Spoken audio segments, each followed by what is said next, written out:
और जिस तरह abstract फैक्ट्री जो थी वो एक रिलेटेड फैमिलीज़ के लिए थी ना, क्रिएशन के प्रॉब्लम को उसका सॉल्व करते थे। इसी तरीके से अब ये जो स्ट्रेटजी पैटर्न है, ये डिफरेंट स्ट्रेटजीज़ होती है। आपको एक काम करने के ना बेशुमार स्ट्रेटजीज़ हो सकती है, बेशुमार उसके फैमिली हो सकती है, एक सेट हो सकता है कि आप सेट में से किसी भी आइटम के थ्रू उसको सॉल्व कर सकते हैं। तो define a family of algorithms, तो एल्गोरिथम्स की एक पूरी फैमिली डिफाइन कर लेता है। Encapsulate each one and make them interchangeable. Encapsulate each one mean के हर एक का अलग अलग क्लास में उसको बना लेते हैं, ठीक है, यानी कि हर एल्गोरिथम का अपना क्लास होगा। एंड मेक देम इंटरचेंजेबल, और चूंकि पेरेंट क्लास या इंटरफेस से सारे इनहेरिटेड होते हैं सारे चाइल्ड क्लासेस, तो वो आपस में इंटरचेंजेबल होते हैं। Strategy lets the algorithm very independent from clients that use it. और स्ट्रेटजी आपको ये अलाउ करता है कि जो क्लाइंट या जो भी एप्लीकेशन उस फैमिली सेट को यूज़ कर रहा होता है, तो आप उसमें से कॉन्टेक्स्ट के बेस पे किसी भी एल्गोरिथम को जो मोस्ट अप्रोप्रिएट होता है वो आप अप्लाई कर लेते हैं। इसको हम पॉलिसी भी कहते हैं। और पॉलिसी से जहन में आए कि एक और भी आपको जहन में ये होना चाहिए कि कुछ प्रोसेसेस जो है वो जब मेच्योर हो जाते हैं तो आप उनको स्टैंडर्ड बना लेते हैं, और उन स्टैंडर्ड को फिर इन्फोर्स करने के लिए फिर आप पॉलिसी सेट करते हैं, राइट। और उन पॉलिसी को फिर आप स्ट्रेटजी पैटर्न के थ्रू काफ़ी अच्छे तरीके से इम्प्लीमेंट कर लेते हैं। स्ट्रेटजी पैटर्न को हमें क्यों यूज़ करना चाहिए, इसका मोटिवेशन क्या है कि many algorithm exist for breaking a stream of text into lines. इन्होंने एग्जांपल एक एडिटर की ली हुई है कि उसके अंदर आपके पास फाइल है, और जिस तरह ये वाला अभी आपको ब्राउज़र नज़र आ रहा है, तो ये डी के बाद ना लाइन ब्रेक लगा हुआ है, राइट। इसी तरह डेट के बाद ये लाइन ब्रेक लगा हुआ है। तो कुछ एडिटर्स के अंदर या जिस तरह जिसमें हम लाइन ब्रेकिंग करते हैं एम एस वर्ड के अंदर, तो अगर आप टेक्स्ट का साइज़ इंक्रीज़ या डिक्रीज़ करते हैं, तो लाइन ब्रेकिंग जो है वो ऑटोमेटिकली डायनेमिकली मॉडिफाई हो रही होती है, राइट। तो ये उस तरह की सिचुएशन के लिए कि अगर आप लाइन ब्रेकिंग का जो एल्गोरिथम है वो फिक्स कर दोगे और ये पार्ट ऑफ द एल्गोरिथम करोगे, तो वो फिर डिफरेंट एडिटर के साथ या डिफरेंट सिचुएशन में उसको मॉडिफाई करना ऑलमोस्ट इम्पॉसिबल होता है, ठीक है। तो उससे बचने के लिए आप क्या करते हैं, आप स्ट्रेटजी पैटर्न यूज़ करते हैं, और जब भी कोई कॉन्टेक्स्ट चेंज होता है तो आप उसको कहते हो कि लाइन ब्रेक अब अप्लाई करो। तो वो फिर देखता है कि अच्छा जी अब एक लाइन के अंदर मैक्सिमम वर्ड्स कितने आ सकते हैं अब इसके साइज़ के हिसाब से, तो उसके हिसाब से फिर वो जहाँ जहाँ पे उसको लाइन ब्रेक इंसर्ट करना चाहिए फिर वहाँ पे कर लेता है। तो इसी तरीके से ऑटोमेटिकली लाइन ब्रेकिंग जो है ना अप्लाई हो रही होती है, ठीक है। तो आपको उसको एल्गोरिथम का पार्ट नहीं बनाना चाहिए, मीन्स के आप ये नहीं कहेंगे कि ये जो जिस तरह ये पीडीएफ के अंदर हुआ है, राइट, कि ये वाला अब आप साइज इंक्रीज करेंगे या डिक्रीज करेंगे तो ये लाइन नंबर चेंज नहीं होता। लेकिन अगर इसको मैं एम एस वर्ड के अंदर ले जाऊं और मैं इसका टेक्स्ट का साइज़ बड़ा या छोटा करूं, तो वो या पावर पॉइंट के अंदर, तो ये ऑटोमेटिकली चेंज हो रहा होता है जिस तरह ये है, ठीक है। तो अगर मैं ये आप देखें, इसको अगर मैं इंक्रीज़ करता हूँ तो ये देखें यू के बाद है, लेट्स के बाद है, डेट के बाद हो गया, तो ये खुद ब खुद लाइन ब्रेकिंग जो है वो अप्लाई हो रही होती है। तो ये पैटर्न जो है आपको इस तरह की सिचुएशन के लिए काफ़ी काम आता है। ये कुछ ज़्यादा बड़ा हो गया, मैं इसको सेट कर दूँ, ठीक है। इसको भी बाद में देख लेते हैं, साजिद साहब की स्लाइड्स हैं। पहले हम यहाँ से बुक से कवर करते हैं, ये मोस्ट ऑथेंटिक इसका ओरिजिनल सोर्स है, ठीक है। तो इन्होंने कहा कि ये जो लाइन ब्रेकिंग वाला एल्गोरिथम है सपोज आपके पास, तो ये डिफरेंट इसके सिचुएशन में आपको अप्लाई करना पड़ता है। तो उसके लिए आपको क्या करना चाहिए, इन्होंने जो एग्जांपल दिया है कि एक कंपोज़र है, वो क्या करेगा, वो सिंपल कंपोज़र है एक फॉर्मेट के लिए, दूसरा टेक्स्ट के फॉर्मेट है तो उसके लिए एक और कंपोज़र होगा, एरे कंपोज़र है, तो हर एक जो है अपने अपने हिसाब से जब वो चेंज होगा तो उसके टेक्स्ट की कंपोजिशन जो है ना वो साथ साथ चेंज होती जाएगी। नेक्स्ट हम इसकी एप्लीकेबिलिटी देखते हैं। ये वाला डिज़ाइन पैटर्न आप कब यूज़ करोगे, तो पहला इसका एप्लीकेबल सिनेरियो ये है कि many related classes differ only in their behaviour. मिसाल के तौर पर अगर आप पेमेंट का एग्जांपल लेते हैं, तो आप क्रेडिट कार्ड का पेमेंट है, कैश पेमेंट है, इजी पैसा का पेमेंट है, काफ़ी सारे हो सकते हैं। तो हर एक पेमेंट मेथड के लिए आपने अलग टाइप का क्लास बना दिए। मिसाल के तो क्रेडिट कार्ड पेमेंट वाला अलग क्लास में हैंडल हो रहा है और ये सारे जो है पेमेंट इंटरफेस से इनहेरिट हो रहे हैं। तो यूज़र ने या क्लाइंट ने सिर्फ पे के मेथड को कॉल करना होता है, राइट।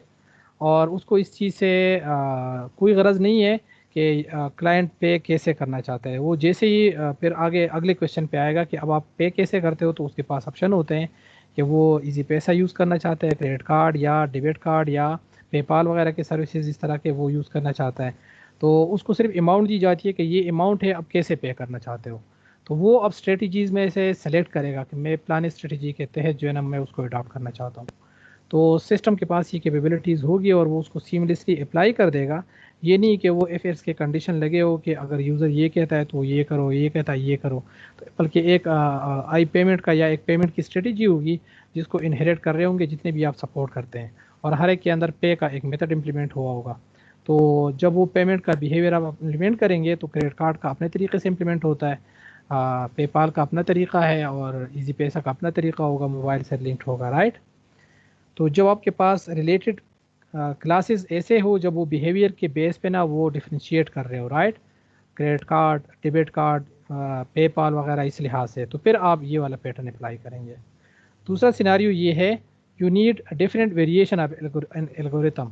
एक ही एल्गोरिथम है लेकिन उसके आपको डिफरेंट वर्जन चाहिए, और दो सारे वर्जन जो है वो किसी न किसी वजह से आपस में डिफ्रेंशिएट करते हैं, right. For example you might define algorithm reflecting different space time trade offs, या लोकलाइजेशन ग्लोबलाइजेशन के हिसाब से, करेंसी हिसाब से आपको चेंजेस चाहिए, राइट। तो उस सिचुएशन में फिर आप जब पेमेंट करेंगे तो आप इनको स्ट्रेटजी पैटर्न के थ्रू इफेक्टिवली इम्प्लीमेंट कर सकते हो। Strategies can be used when these variants are implemented as a class hierarchy of an algorithm। ये यानी कि पेमेंट के जितने भी तरीके होंगे तो उसमें से जो भी मोस्ट सुइटेबल होता है वो आप अप्लाई कर लेते हैं। तीसरा सिनेरियो है कि an algorithm uses data that client should not know about, यानी कि क्लाइंट को डेटा के बारे में पता ना हो कि क्या हो रहा है उसके साथ, ठीक है। और एल्गोरिथम जो डेटा यूज़ कर रहा है, ठीक है, यानी कि जिस बेस पे एल्गोरिथम अप्लाई होता है तो उसका उस डेटा का यूज़र को पता नहीं होना चाहिए, ठीक है। तो इस सिचुएशन में भी आप डिज़ाइन पे ये जो स्ट्रेटजी पैटर्न है इसको अप्लाई कर सकते हैं। यानी कि आप डेटा को स्ट्रेटजी के अंदर जो है ना वो हिडन रखना चाहते हैं, उसे यूज़र को एक्सपोज नहीं करना चाहते। Use the strategy pattern to avoid exposing complex algorithm specific data structure. तो अब डेटा कैसे मैनिपुलेट हो रहा होता है या उसका स्ट्रक्चर कैसा है, अब आम बंदे को लिस्ट का या लिस्टों का या एरेज के अंदर इनके डिफरेंसेस पता नहीं होते। तो आपका एल्गोरिथम उनको जिस तरीके से डील करता है तो वो यूज़र को ना नज़र आए, ठीक है। आप डेटा कैसे डील कर उसको प्रोसेस कर रहे हो तो यूज़र का उसके साथ कोई लिंक नहीं होता, तो आप चीज़ों को सिंपल तरीके से उसको प्रेजेंट करवाना चाहते हैं। और बैकएंड के ऊपर आप डेटा को जो है वो यूज़र से इंडिपेंडेंट, या जो डेटा स्ट्रक्चर आप यूज़ कर रहे हैं उसको यूज़र से इंडिपेंडेंट रखना चाहते हो, तो तब भी ये एल्गोरिथम एप्लीकेबल है। चौथा सिनेरियो इसका ये है कि class defines many behaviours and these appears as multiple conditional statement in its operation. आपने एक मेथड के अंदर ना इफ एल्स के या स्विच के स्टेटमेंट लगाए हुए हैं, और हर केस जो है वो डिफरेंट एल्गोरिथम को कॉल कर रहा है, ठीक है, इंटरनली।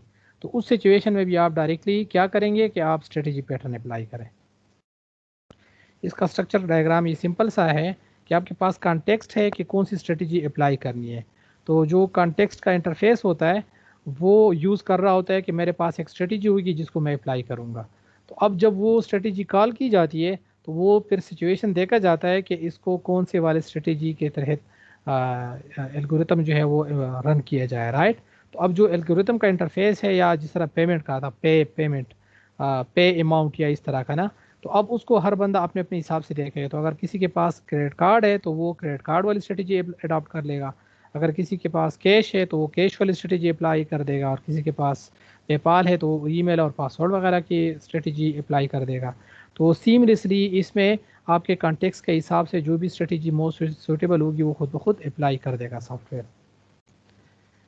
इस स्ट्रक्चर में पार्टिसिपेंट कितने हैं? 3 है, 1 2 3, ठीक है। कंक्रीट स्ट्रेटजीज है, स्ट्रेटजी इंटरफेस है, और कॉन्टेक्स्ट है या क्लाइंट है जो इन स्ट्रेटजीज में से किसी एक को यूज़ करेगा। तो इसके पास किसी एक का रेफरेंस होना चाहिए एग्रीगेटेड, और वो भी बाय इंटरफेस या बाय एब्स्ट्रैक्ट क्लास होना चाहिए, ठीक है। तो ये एग्रीगेट कर रहा होता है, तो फिर जो भी ऑब्जेक्ट इनिशियलाइज हुआ होता है कॉन्टेक्स्ट के हिसाब से तो उसकी स्ट्रेटजी फिर एग्जीक्यूट होती है। तो स्ट्रेटजी ये इसको हम कंपोजिटर भी कहते हैं, यानी कि ये कंपोज कर रहा होता है, कभी इसको कंपोजिशन देगा, कभी इसको कंपोज करेगा, कभी इसको कंपोज करके आपका मसला हल करेगा, राइट। तो इसीलिए हम स्ट्रेटेजी को कंपोजिटर या कंपोजिटर भी इसको कहते हैं, ठीक है।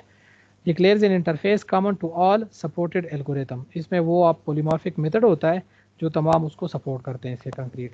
Context uses this interface to call the algorithm defined by a concrete strategy. Concrete strategy वो है जो अपने इम्प्लीमेंटेशन पर दे रहा होता है। तो अगर टेक्स्ट वाला ऊपर वाला एग्जांपल लिया जाए तो उसमें सिंपल कंपोजिटर था, टेक्स्ट कंपोजिटर था, या एरे कंपोजिटर है। या अगर आप ट्री वाला और वो भी करना चाहते हैं तो वो सपोर्ट भी कर सकते हैं। Implement the algorithm using the strategy interface, तो जो बिहेवियर आप उसके अंदर इम्प्लीमेंट करना चाहते हैं तो वो उसकी इम्प्लीमेंटेशन फिर उस मेथड में आप दे देते हो, पॉलीमॉर्फिक जो मेथड होता है। अच्छा, कॉन्टेक्स्ट है, कॉन्टेक्स्ट इसका तीसरा पार्टिसिपेंट है। इस configured with a concrete strategy object, यानी कि वो इनिशियलाइज हुआ होगा, ठीक है। Maintain a reference to a strategy object, may define an interface that lets strategy access its data. Collaboration को छोड़ देते हैं, उस पर कॉन्सिक्वेंसेस पे जाते हैं, ठीक है। इम्प्लीमेंटेशन कैसे करनी है, ये इसके जो फ़ायदे हैं या नुकसानात है वो इसके ये है कि strategy pattern has the following benefits and drawbacks. पहले तो ये है कि फैमिलीज ऑफ रिलेटेड एल्गोरिथम को सपोर्ट करता है, तो ये इसका एडवांटेज है। तो आप अगर पेमेंट का मेथड इम्प्लीमेंट करना चाहते हैं और आप डिफरेंट पेमेंट मोड्स को सपोर्ट करना चाहते हैं तो आप उसकी पेमेंट के जितने भी मोड्स है पेमेंट के हर एक के एक रिलेटेड एल्गोरिथम है और उसको आप एक पूरे स्ट्रेटजीज के तहत सॉल्व कर सकते हैं इस डिज़ाइन पैटर्न के थ्रू, और वो सीमलेसली आप इंटरचेंज कर सकते हैं फिर। दूसरा इसका फ़ायदा ये है कि एन अल्टरनेटिव टू सब क्लासिंग, बजाय इसके कि आपने पहले एक क्लास के अंदर जो है ना वो कैश इंप्लीमेंट कर दिए, फिर आप दोबारा दूसरे का सपोर्ट देना चाहते हैं तो आप क्रेडिट कार्ड जो है वो आप कहते हो कि कैश वाले क्लास को इनहेरिट करेगा।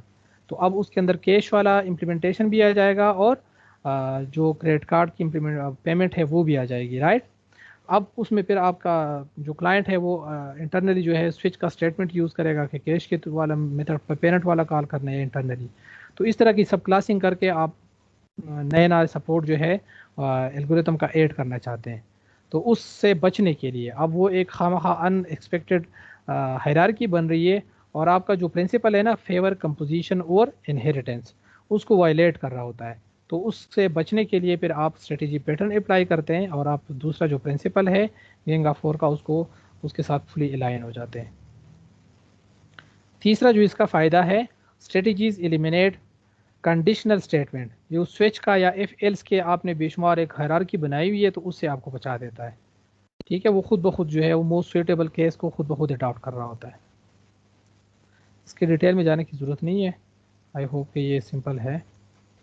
और तीसरा जो है मेकिंग स्ट्रेटजी ऑब्जेक्ट्स ऑप्शनल, लाजमी नहीं है कि आपने लाजमी स्ट्रेटजी अप्लाई करनी ही करनी है, राइट। आप ये भी कर सकते हैं कि पेमेंट यूज़र अभी नहीं करना चाहता बाद में करेगा तो ऑर्डर उसका आप प्रोसेस करवा सकते हैं, ठीक है। जिस तरह फूड पांडा या पाकिस्तान में जिस तरह ई मार्केटिंग या लोग ऑनलाइन शॉपिंग करते हैं तो उसमें कैश ऑन डिलीवरी का ऑप्शन के साथ वो लोग चलते हैं, राइट। तो आप ऑर्डर को उस तरह भी प्रोसेस करवा सकते हैं। और स्ट्रेटजी जो पेमेंट वाली है वो आप ऑप्शनल रखते हैं कि अगर तो वो ऑनलाइन पेमेंट करना चाहते हैं तो वेल एंड गुड, अदरवाइज़ वो आइटम को अपने घर के ऊपर वेरीफाई करके फिर पेमेंट करेगा कैश ऑन डिलीवरी, या उस वक्त अपना पेमेंट जो है वो क्रेडिट कार्ड या जो भी है उसका उससे डिडक्ट हो जाए। तो फिर ये उस केस में भी स्ट्रेटजी पैटर्न जो है इस केस में आपको हेल्प कर रहा होता है। थोड़ा सा साजिद साहब के स्लाइड से भी देख लेते हैं, इन्होंने भी थोड़े से और भी एग्जांपल दिए हुए हैं, आपको और क्लेरिफाई हो जाएगा कि strategy is a behavioural design pattern that let you define a family of algorithm, put each of them into a separate class and make their objects interchangeable. Almost similar है। और इन्होंने जो प्रॉब्लम्स एक और types of problems discuss किए हैं वो ये कि नेविगेशन ऐप फॉर टूरिस्ट है। तो अब अगर आपके पास जो टूरिस्ट है वो पैदल चलना चाहता है सिटी के अंदर तो उसके लिए मैप कुछ और होगा, राइट।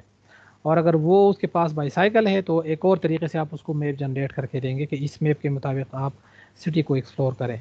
और अगर उसके पास कार है तो फिर आप रोड्स वगैरह के थ्रू सारा नेविगेशन करके, तो असल में आपने उसको एक टूरिस्ट का मैप देना है या एक रूट बिल्ड करके देना है, ठीक है।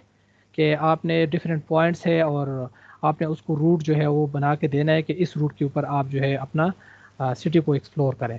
अब उसके मूड ऑफ ट्रेवल के ऊपर है कि वो बेस्ट रूट उसके लिए कौन सा होगा। अगर वो पैदल चलना चाहता है और आप उसको मोटरसाइकिल वाला दे देते तो खामखा आप उसके साथ ज्यादती कर रहे हैं। तो अब उस सिचुएशन में या जो कॉन्टेक्स्ट उस पैसेंजर का होता है या विजिटर का होता है, तो उस हिसाब से आप उसको जो बेस्ट रूट होता है वो आप उसको एलोकेट करोगे, राइट।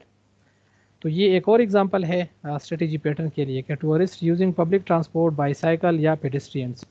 तो सोल्यूशन क्या है, add more code to the navigator class. अगर आपने शुरू में सिर्फ पेडिस्ट्रियन के लिए ऐड किया हुआ था तो अब आप क्या करोगे, पब्लिक ट्रांसपोर्ट वाले भी ऐड कर दोगे, बाईसाइकिल वाला भी अलग ऐड कर दोगे, कार्स वाला या टैक्सी वाला भी आप ऐड कर सकते हो। और जितना आप सपोर्ट फ्यूचर में ऐड करना चाहते हैं डिफरेंट रूट्स को सपोर्ट करने के लिए तो आप कर सकते हैं। Bloated size of the class, changes, accidental errors, team work problem, ये अगर आप एक क्लास में इसको मेंटेन करेंगे तो ये उसके नुकसान होंगे, ठीक है। तो इन सारों से बचने के लिए आप स्ट्रेटेजी पैटर्न अप्लाई करेंगे। और ये उन्होंने एग्जांपल दिए यहाँ पे, इसके टेक्स्ट के डिटेल में जाने के बजाय एक नेविगेटर क्लास है जो चाहते हैं कि मुझे रूट बिल्ड करके दो, तो वो रूट स्ट्रेटेजी क्लास को कहते हैं कि रूट बिल्ड करके दो। और वो कॉन्टेक्स्ट को देखता है यूज़र का कि अच्छा यूज़र का कॉन्टेक्स्ट क्या है, तो अगर वो रोड के उसके लिए एप्लीकेबल है तो रोड की स्ट्रेटेजी अलग रूट जनरेट करेगा, वॉकिंग एक अलग जनरेट करेगा, और पब्लिक ट्रांसपोर्ट एक अलग करेगा, बाईसाइकिल वाला अलग करेगा, टैक्सी वाला अलग हो जाएगा, राइट। तो जितने आप इसके स्ट्रेटजीज इंप्लीमेंट करना चाहते हैं वो आप कर सकते हो। ये पार्टिसिपेंट से ऑलरेडी हम डिस्कस कर चुके हैं। क्लाइंट का हमने उसमें जो ओरिजिनल स्ट्रक्चर डायग्राम था उसमें नहीं था। बहरहाल क्लाइंट जो है वो इसके कॉन्टेक्स्ट को यूज़ करता है या नेविगेटर को यूज़ कर रहा होता है। तो ये एंड प्रोडक्ट जो है इसको जो मिलता है वो नेविगेशन, इसको डायरेक्शन चाहिए। नेविगेशन जो है हर रूट की डिफरेंट होती है, तो पैदल के लिए अलग है, दूसरे के लिए अलग है, तो ये इनको एग्रीगेट करता है। तो क्लाइंट असल में आपका यानी कि मेन क्लास है या आपका ड्राइवर क्लास होता है जो आपके इस स्ट्रेटेजी पैटर्न को यूज़ करके आपको पाथ जो है वो मिल जाता है इससे, ठीक है। तो the client creates a specific strategy object and passes it to the context using a setter method. तो ये कहता है कि अच्छा मैं एक फलाना बंदा हूँ और मैं पैदल जो है सिटी को एक्सप्लोर करना चाहता हूँ, तो वो जब नेविगेटर को देता है तो नेविगेटर को पता लग जाता है कि ठीक है इसके लिए मैंने कौन सी स्ट्रेटेजी अप्लाई करनी है और इसका रूट किसके मुताबिक सेट कर लेना है। और ये इसका कोडिंग एग्जांपल भी है और इसका गेटहब के ऊपर सारा पड़ा हुआ है कोड, आप इसको वहाँ से भी देख सकते हैं। ये एक और एग्जांपल है पेमेंट वाला। अच्छा इन्होंने पेमेंट वाला भी ये एग्जांपल दे दिया हुआ है, राइट। कि आपके पास शॉपिंग कार्ट है, आपने आइटम्स काफ़ी सारे शॉपिंग कार्ट में ऐड कर दिए, फिर पेमेंट की बारी आती है तो ये इन्होंने पे का एक मेथड लिखा हुआ है, राइट। और एक आपके पास पेपाल की पेमेंट है, क्रेडिट कार्ड है, आप और भी मोड ऑफ पेमेंट जो है वो सपोर्ट कर सकते हो, कैश है, इजी पैसा या दूसरे जो जितने भी मोड्स है, चेक है वगैरह, राइट। तो जितने भी आप सपोर्ट करना चाहते हैं तो आप इन्फिनिटली इसको सपोर्ट कर सकते हो अदर पॉसिबिलिटीज़ को। तो ये एक और एग्जांपल आपको मिल गया स्ट्रेटेजी पैटर्न जहाँ पे ज़्यादा एप्लीकेबल है। और ये इसका कोड है जो पेमेंट स्ट्रेटेजी वाला है, ठीक है। कि आपने एक इंटरफेस इंप्लीमेंट कर दिया, ये आपकी स्ट्रेटेजी या कंपोजिटर है, राइट। जो स्ट्रेटेजी इंटरफेस है तो वो आपने डिक्लेयर कर दिया और आपने कहा कि उसके अंदर एक पॉलीमॉर्फिक मेथड होगा पे करने का, उसमें अमाउंट सिर्फ आएगी, राइट। आपने मुझे अमाउंट बताना है कि कितना अमाउंट पे करना है। तो दूसरा जो क्लास है वो पेपाल की स्ट्रेटेजी है यानी कि कंक्रीट स्ट्रेटेजी है, ठीक है। तो आप पेपाल से जब यूज़र पे करेगा तो इसको क्या चाहिए, इसको ईमेल आईडी और उसका पासवर्ड चाहिए। अकाउंट एक्सेस हो जाएगा और इसके अकाउंट से फिर उतनी डिडक्शन हो जानी चाहिए। तो पे के मेथड में फिर ये कहता है कि इतना अमाउंट जो है रुपीज़ पेड यूजिंग पेपाल। अब ईमेल और उसको कैसे यूज़ करके पेपाल से आप डिडक्शन करते हैं उसका अपना उन्होंने एक API दी हुई है और उसके थ्रू फिर आप उससे डिडक्शन करते हैं। तो अब जस्ट ये एक प्रोटोटाइप किस्म की इम्प्लीमेंटेशन होती है, जिस तरह हम बाकी डिज़ाइन पैटर्न भी कर रहे होते हैं कि हम सिर्फ मैसेज दे देते हैं कि ठीक है हमने ये काम कर दिए इस तरीके से। तो ये एक कंक्रीट स्ट्रेटेजी या एक इसकी पेपाल की हो गई है। एक और जो है वो क्रेडिट कार्ड की हो गई है। अब क्रेडिट कार्ड में आपको क्या चाहिए, जो क्रेडिट कार्ड जिसका है उसका फुल नाम चाहिए होता है, क्रेडिट कार्ड का नंबर चाहिए होता है 14 डिजिट का, उसका कार्ड का पिन चाहिए 4 डिजिट वाला, और एक्सपायरी डेट चाहिए। तब जाके फिर आप क्रेडिट कार्ड से डिडक्शन करवा सकते हो। जो गेटवे इंटरफेसेस होते हैं उनके जो वीज़ा के या मास्टर कार्ड्स के, तो उनको आप एक्सेस करते हैं, उनको ये इंफॉर्मेशन प्रोवाइड करते हो, तो अगर वो आपको ऑथेंटिकेट कर देते हैं तो फिर आप उनको अमाउंट बताते हो कि इतना अमाउंट जो है प्लान ट्रांजेक्शन किया गया है, इससे डिडक्ट कर दो, तो वो फिर ट्रांजेक्शन डिडक्ट हो जाती है। तो ये आपका दूसरा कंक्रीट स्ट्रेटजी आ गई है क्रेडिट कार्ड की। और नेक्स्ट जो है वो आइटम है जो आप शॉपिंग कार्ट में यूज़ कर रहे होते हो, राइट। शॉपिंग कार्ट में आप लिस्ट ऑफ आइटम जो है परचेज करते हो। तो ये शॉपिंग कार्ट की क्लास है। ये क्या मेंटेन कर रहा है, ये अपने पास स्ट्रेटजी का ऑब्जेक्ट मेंटेन कर रहा है, राइट। और ये इसके अंदर ना स्ट्रेटजी इसको पास होके आती है कहाँ से, एग्रीगेट होके आती है कहाँ से, क्लाइंट की तरफ से आएगी कि क्लाइंट जो है पुराने तरीके से पेमेंट करना चाहता है सेट पेमेंट मेथड के थ्रू, राइट। तो पेमेंट का मेथड सेट हो गया और जब वो चेकआउट करेगा तो तमाम आइटम का प्राइस कैलकुलेट कर देगा और फिर कहेगा कि इतने अमाउंट को आपने पे कर लेना है, ठीक है। तो पे का मेथड फिर इस ऑब्जेक्ट के ऊपर कॉल हो जाएगी कि पेमेंट मेथड डॉट पे, तो उतना अमाउंट जो है इसके क्रेडिट कार्ड से डिडक्ट हो जाएगा या पेपाल अकाउंट से कट जाएगा। तो ये आपका असल में शॉपिंग कार्ट है जो पेमेंट या ये इसको आप कहते हैं कि ये कॉन्टेक्स्ट है, ठीक है। तो शॉपिंग कार्ट एक कॉन्टेक्स्ट है जो पेमेंट के मेथड किसी स्ट्रेटजी को यूज़ करेगा। तो वो जो जिस स्ट्रेटजी को यूज़ करेगा वो इसके पास एग्रीगेट होके कंस्ट्रक्टर में इस मेथड के थ्रू आ रही है। ये कंस्ट्रक्टर में भी आ सकती है और आपने सेटर के थ्रू एक मेथड के थ्रू भी इसको दे दी है। तो अगर immediately after creating the shopping cart ये इसके अंदर आप सेट का पेमेंट का मेथड उसी टाइम पे सेट करते हो तो फिर ये जो कि क्लास लेवल का वेरिएबल है तो ये सेट हो जाता है और जब तक इसका शॉपिंग कार्ट का ऑब्जेक्ट है तब तक ये पेमेंट स्ट्रेटजी भी उसमें सेट है, इसीलिए मैं इसको एग्रीगेशन कह रहा हूँ, ठीक है। अदरवाइज एग्रीगेशन यूजुअली आप जब करते हैं तो जब शॉपिंग कार्ट का ऑब्जेक्ट बनता है तो इसके कंस्ट्रक्टर के थ्रू आप पास करते हो। लेकिन ये भी एक तरीका है कि अगर आप इंश्योर्ड है कि जब भी इसका ऑब्जेक्ट बन जाएगा तो साथ ही उसका पेमेंट मेथड भी सेट हो जाएगा, तो फिर आप इसको एग्रीगेशन कह सकते हैं। नेक्स्ट स्ट्रेटजी इसमें आप ये क्लाइंट का क्लास है, तो इसमें दो आइटम क्रिएट किए हुए हैं विथ ईयर रिलेवेंट प्राइसेस और कार्ट में ऐड कर दिए और उसमें उसका मेथड सेट कर दिया कि पेपाल के थ्रू पेमेंट करनी है, राइट। ये ईमेल लो और ये उसका पासवर्ड लो और फिर आप चेकआउट करेंगे। तो अब जब चेकआउट कार्ट होगा इस स्टेज के ऊपर तो पेमेंट किस तरीके से हो जाएगी, ये पेपाल वाले तरीके से हो जाएगी। फिर आपने स्ट्रेटजी चेंज कर दी है, अब आप कहते हो मैं जो है पेमेंट जो है वो क्रेडिट कार्ड के थ्रू करना चाहता हूँ, तो आपने क्रेडिट कार्ड की स्ट्रेटजी इसको दे दी है, सेट पेमेंट के थ्रू आपने स्ट्रेटजी चेंज कर दी है, तो अब एल्गोरिथम जो है वो इंटरचेंजेबल हो गया है, ठीक है। अब स्ट्रेटजी जो है वो क्रेडिट कार्ड स्ट्रेटजी की तरफ सेट हो गई है। अब जब आप चेकआउट करोगे तो पेमेंट जो है वो इसके थ्रू पे की जाएगी।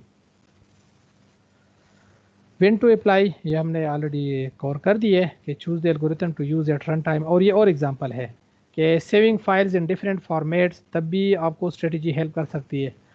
रनिंग वेरियस सॉर्टिंग एल्गोरिथम, तो अगर डेटा का साइज़ बहुत बड़ा है तो आप मर्ज सॉर्ट को सेलेक्ट करते हो, अगर कम है तो आप क्विक सॉर्ट वगैरह उस तरह के जो डेटा साइज़ के हिसाब से चेंज होता है तो वो वाला एल्गोरिथम जो है या उसकी स्ट्रेटजी आप अडॉप्ट करते हो।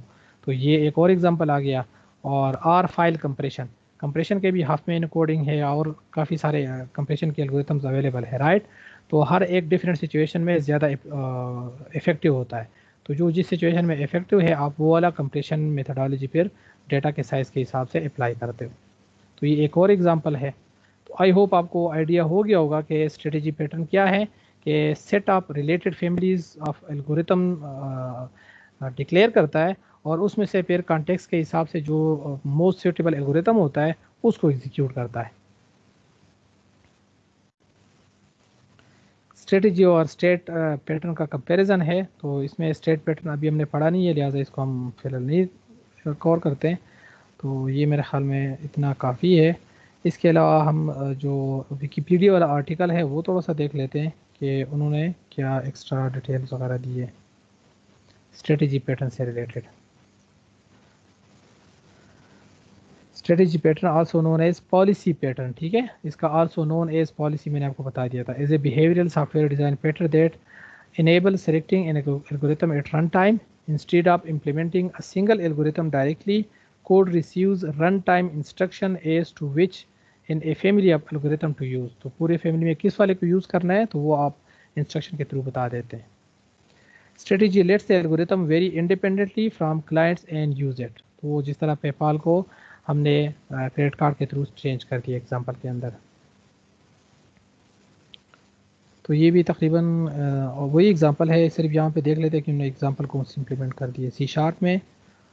और नॉर्मल स्ट्रेटजी है, हैप्पी आर स्ट्रेटजी है, और फर्स्ट कस्टमर है, कस्टमर ऐड कर रहा होता है और स्ट्रेटजी सेट कर रहा होता है।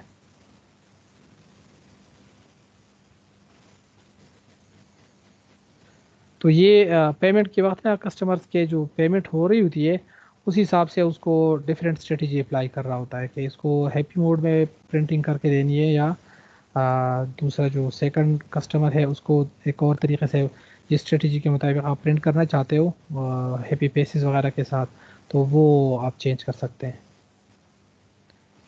एक ही एग्ज़ाम्पल लिए, और जावा का देखते हैं, वो भी तकरीबन बिलिंग स्ट्रेटजी इन्होंने वही एग्ज़ाम्पल लिए, तकरीबन मिलता जुलता है। तो इसमें इंटरफेस ये आपकी स्ट्रेटजी है बिलिंग इंटरफेस का, इन्होंने मेथड जो दिया है वो गेट एक्टिविटी प्राइस, और प्राइस इसमें आ रही होती है, और ये use a price and send to avoid floating point round off error. अच्छा, स्ट्रेटिंग बिलिंग स्ट्रेटजी है, नॉर्मल स्ट्रेटजी के थ्रू आप पे कर सकते हैं, और आप हैप्पी आर स्ट्रेटजी के थ्रू पे, तो तकरीबन वही एग्जांपल है। ठीक है, कस्टमर के लिए बिल जनरेट करना है, तो बिल जो है उस स्ट्रेटजी के तहत जनरेट होगा जो इसमें सेट हुआ होगा। और ये इसका क्लाइंट क्लास है कि आपने दो स्ट्रेटजीज क्रिएट कर दिए, कस्टमर बना दिए, तो कस्टमर जो है उसके लिए फिर आप स्ट्रेटजी यूज़ करते हो, उसमें आइटम आपने ऐड कर दिए, फिर उसके लिए आप प्रिंटिंग करते हो, तो हैप्पी आर्क वाला डिफरेंट प्रिंटिंग करेगा और नॉर्मल जो है वो डिफरेंट प्रिंटिंग करेगा। ठीक है, दैट्स इट। आप लोगों का कोई क्वेश्चंस वगैरह है स्ट्रेटजी पैटर्न से रिलेटेड तो आप पूछ सकते हैं, बाकी मेरे ख्याल में हमने तकरीबन इसको कवर कर लिए। मैं रिकॉर्डिंग को स्टॉप कर लेता हूँ।